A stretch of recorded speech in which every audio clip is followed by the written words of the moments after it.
The happiest moments are like just basically when you feel like everything's just falling into place. You just reach a point where you're so happy and so euphoric that you just want to make love or get undressed or run out in the street and just tell everybody that you've made the most beautiful or most funky song ever.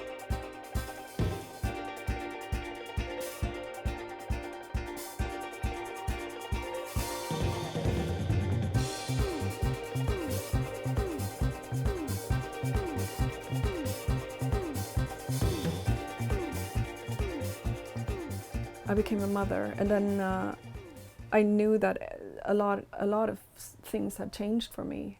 Changed both as a person and as a musician. I felt like I started living from year zero. I felt like I wanted to do something that was not so easily attainable, really. I wanted to make a pop record that I was deadly set on. So I started, just researching what else is there out there that I haven't heard, maybe.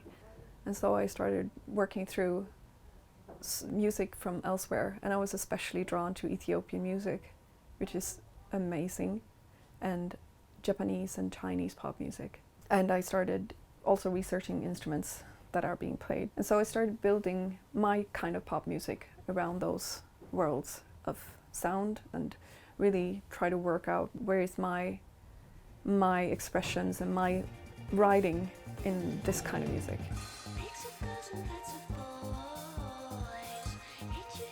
My general recording process always starts with me looking for an instrument that evokes ideas. I have to find an instrument that feels fresh and that feels fun to work with. I started building up like a sound library of samples with instruments that I kind of recreated into the sounds I recreated into instruments that I could play. And so I usually just wrote a very simple kind of loop line that just went round and round until I had kind of like a soundscape that just took me over. And then from out of that I wrote my vocal melody and had kind of a skeleton of a song. Especially with this album, I feel like everything kind of happens simultaneously, the songwriting and the production.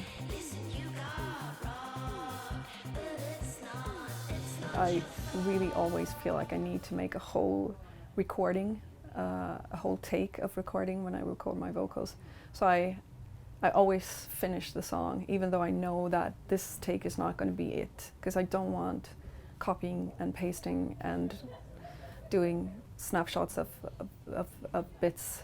Some years back, I think I reached a limit when it comes to that kind of like OCD idea that I kind of have about recording vocals. I was so frustrated. I tried lying down and I tried sitting, I tried holding the mic, I tried everything like technique-wise that could make me feel, just relaxed and happy. And it ended with me just taking off all my clothes and recording naked, because I thought that maybe this is gonna help me find a way where I cannot really hide from anything. I just have to be who I am, and I just have to find a position where I'm just so vulnerable that I cannot really criticize myself.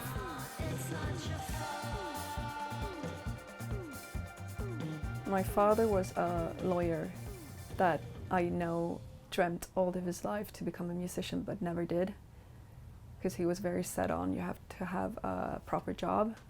But he had this love for music and this kind of sadness over not having become a musician, I think. And he loved describing music to me and play his favorite music to me. So he started doing that when I was a really small child.